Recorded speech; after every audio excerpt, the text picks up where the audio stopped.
Hey everybody, happy Wellness Wednesday. Marco Rodriguez coming at you.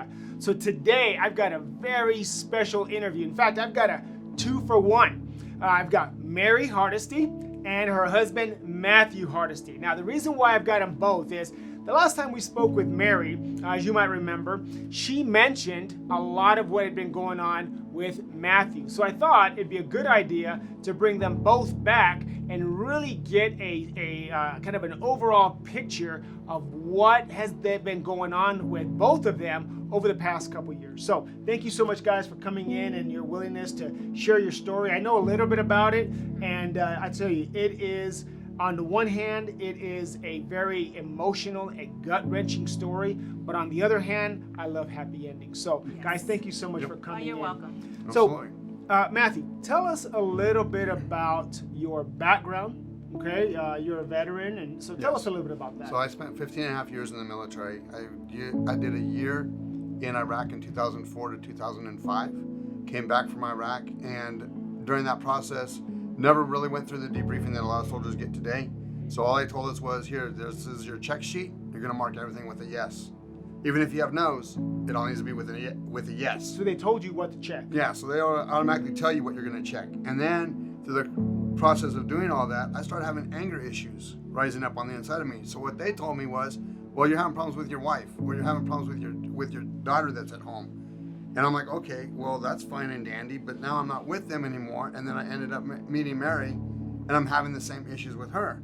So I'm like, this isn't panning out. There's something else that's deeper than this. There's something else going on that I don't have a grip on. And obviously, the military and the people that surround me don't want to deal with.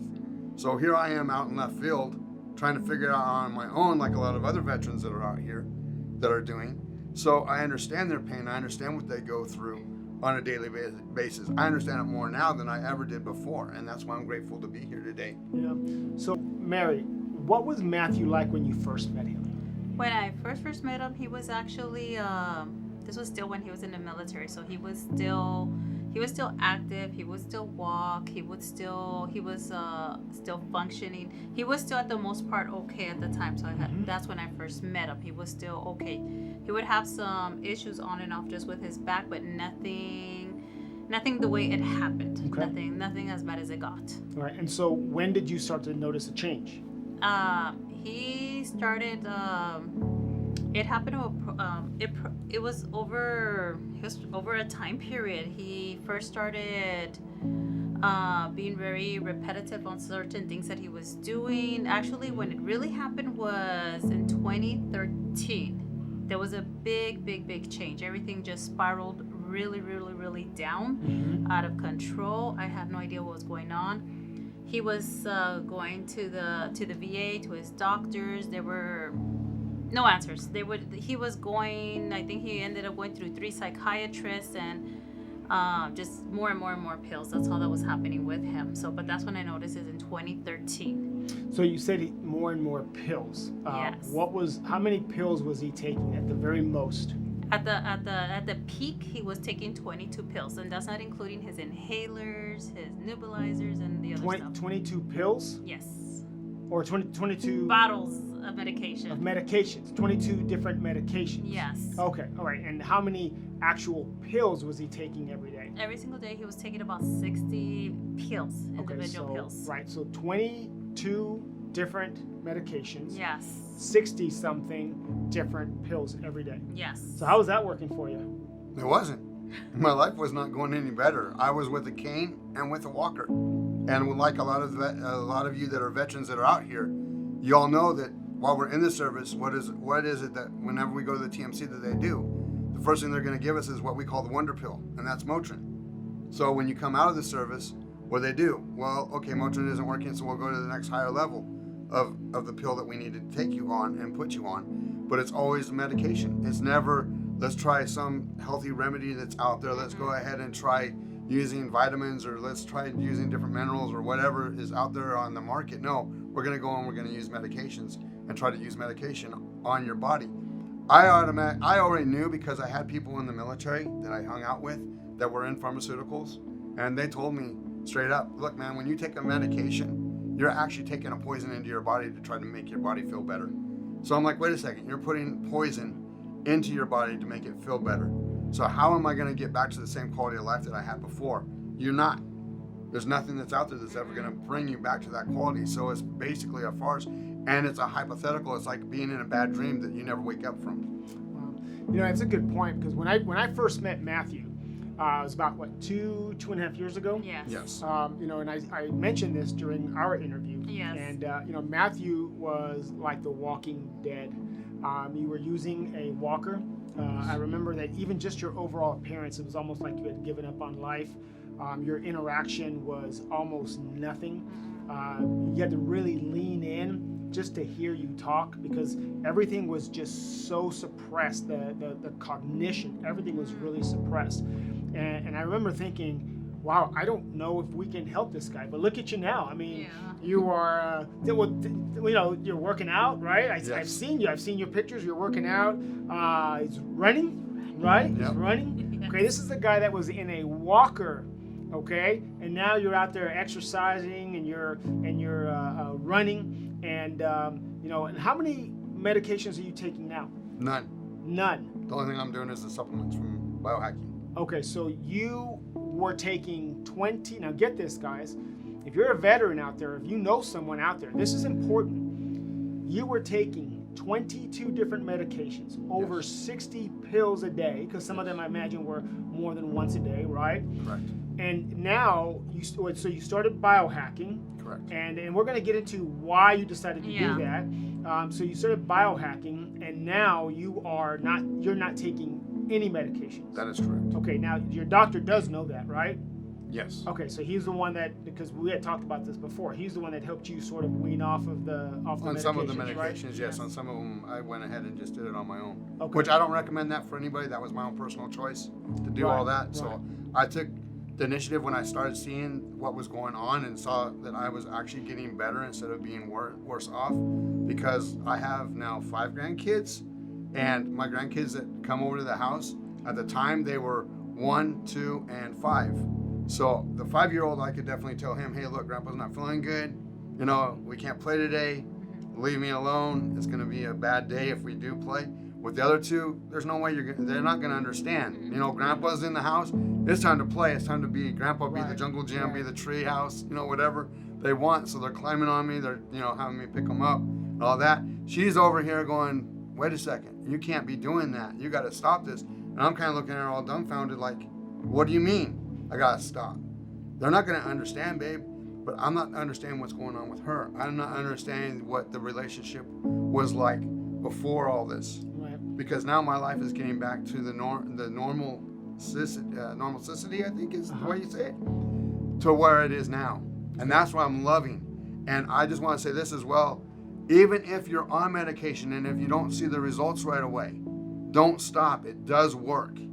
Be patient. Don't worry about whatever's going on in your life, because it's going to work for you. If it worked for me, it's going to work for you. I don't care how bad you are. I don't have diabetes yet, and I know there are some of my vet friends that are probably going to watch this that do have diabetes. Just be persistent and allow your doctors to understand what's going on. If you're on blood thinners, allow your doctors to understand what's going on. It's going to work. We're not saying that it's here to treat you, that it's going to mitigate or it's going to cure you. It is going to give your quality of life back to you, though. I can guarantee you that, because life will get better. If my life got better, it can get better for you. So I want to take a couple steps back to some of the other things that were going on before you began biohacking, okay? Because I've heard some of this behind the scenes, right? We've talked about this. He was having issues with what, seizures? Yeah. Tell us a little bit about some of that. He was having absent seizures, and actually what happened is, I didn't even realize that he was having them.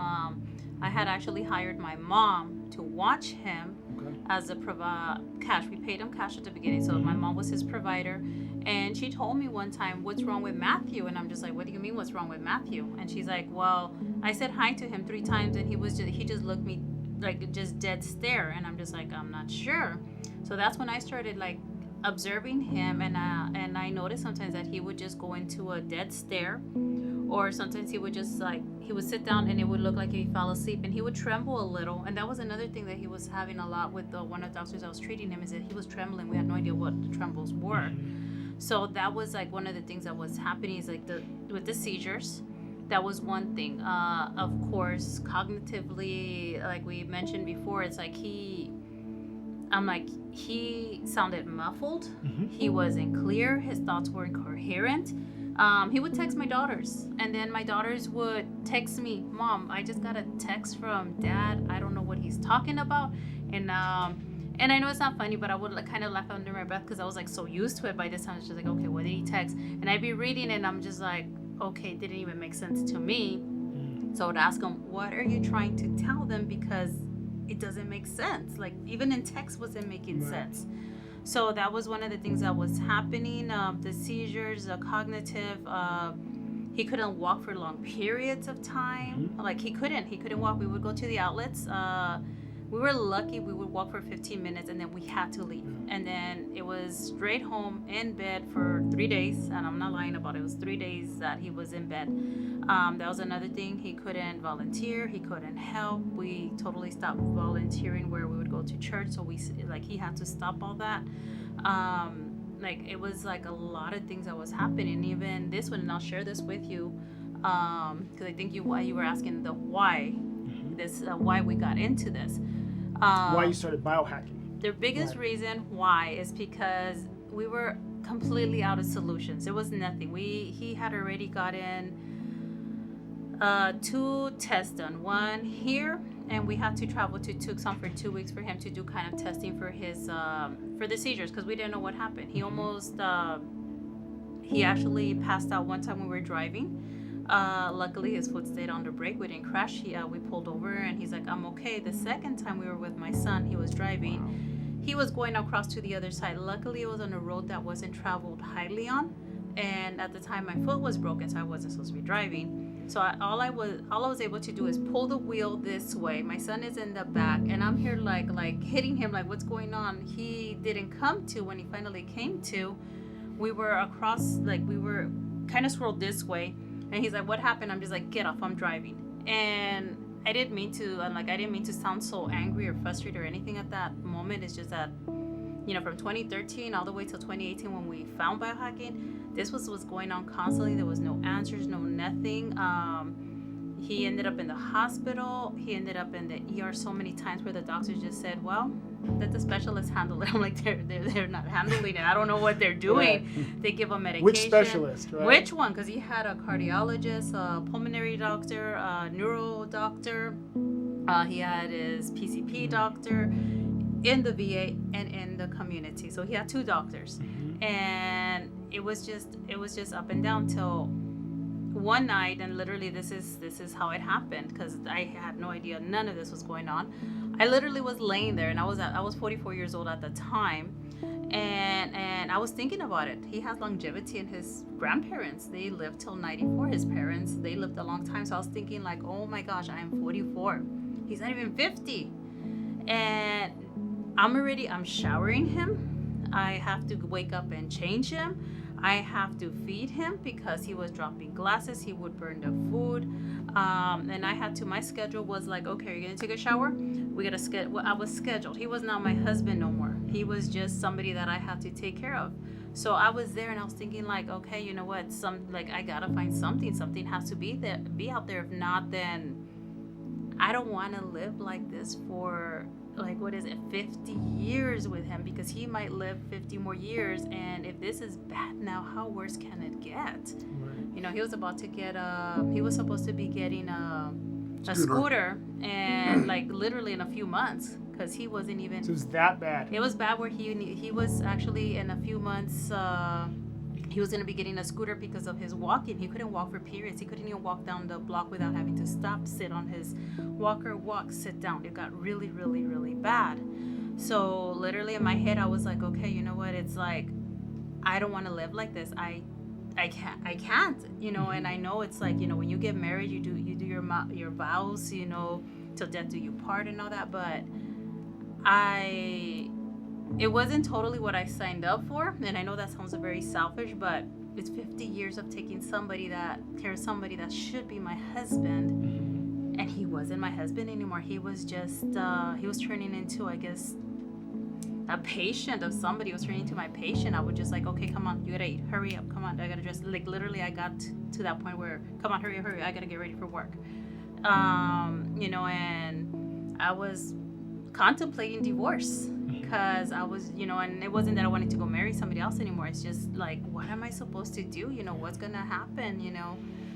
Yeah, and unfortunately, the divorce rate amongst returning veterans is staggeringly high as compared to the general population. It's high enough with the general population, but with the veterans returning, it's, I don't remember the exact number, but it's just unbelievably high because of those reasons as well. So how are y'all doing now? It was a whole turnaround. It was like, it's really awesome. I see the two of you. You guys are like best friends. You guys are. Yeah, we're good. We're able to. We do a lot of things for the community. So we're able to go out in the community. We're able to go and literally go and help other people. We're able to travel together because that was an issue. We couldn't travel. We couldn't go dancing. We couldn't take walks. We couldn't nothing anymore. It was just like we weren't even. I know in his mind we were probably friends, but we were friends, but not like, I don't know. I guess just like we were at the point like roommates. Now we're back to being the way a married couple should be, enjoying life, you know, living life, enjoying life, being able to have a conversation. Oh my goodness, those conversations were long and gone, but now we're able to talk and he makes sense and I don't get the little text messages, hey mom, what is he saying anymore? So what would you say, I know Matthew, you've had a chance to kind of reach out to some of the veterans out there, but Mary, what would you say to, you know, some of the spouses that are, you know, might be thinking that they're in the same position as you, that they're no longer married to their spouse or married to a patient, or they're married to even to the point where they've got to take care of them, you know, as a child. Now, it's one thing if you have a physical disability, but a lot of times, you know, the veterans come back. If you have a physical disability, it's very obvious. You can see it. Yes. But you know, when you have whether it's PTSD or whatever it might be, the cognitive decline, it's almost like a ghost. You don't really see it. So it's very difficult to kind of put yourself in that mindset that they're not actually trying to be that way. They didn't come back on the way back home one day and decide, you know, when I get back to the States, man, I'm going to give everybody help. Yeah, no. No, they didn't do that. No. But that's what it seems like sometimes. And so, what advice would you give to some of the spouses out there that are wondering, well, gosh, I want my husband back. I want you know, to get this guy back, right? I want this guy to be, you know, my guy to be, you know, like he was before, to be active and full of life again. What would you say to someone like that? And like what I would tell to all the spouses that are out there that you guys are watching is like seriously, my husband, I'm like, his diagnosis, PTSD, anxiety, depression, and yes, he's attempted suicide. Okay, so, and I know a lot of times we feel like our hands are tied and there's nothing that we could do. Take a chance on this. I'm like, he didn't even know that I was gonna give it to him. I just jumped and said, you know what? It was shared to me, you know, by my good friend right here. It was shared to me by Marcos. I saw it. I'm like, it was no drug interactions. So I was like, I gave it to him. I just literally said, look, go ahead and take it. I'm like, it's not gonna hurt you. You've already tried everything. And I know you guys have already tried everything on your husbands. You know, this really, I gave it to him. He started doing it mentally, cognitively. Like even his anxiety, his depression, his PTSD. I'm like, he is like so much better. You know, there's gonna be little moments here and there, but of course, you know, it just depends on the situation. But you know what? Compared to before, we're high alert all the time, walking around angry, anxious, depressed, rage driving. I'm like, this stuff, you know, you guys just try it. I'm like, reach out and try it. You know, if you want your husband back, you want to be able to share wonderful moments, you guys really, you got to try it. And you yourself take it. Like, I'm like, I started taking it too. You know, it's like, it's good for you. I'm like, why not? Yeah, if you haven't seen the interview that I did just with Mary alone, you need to check that one out. Mary's had some tremendous health, like a comeback story of her own. So, guys, you know what? Thank you so much for taking the time You're and welcome. and really just putting it out there. I know it's kind of difficult sometimes to go Yeah. back and relive those old memories, but you know, there's a lot of people out there that are hurting. Yes. And you know, as I kind of talk to you guys off camera, I have a real heart for the military. My father was a veteran.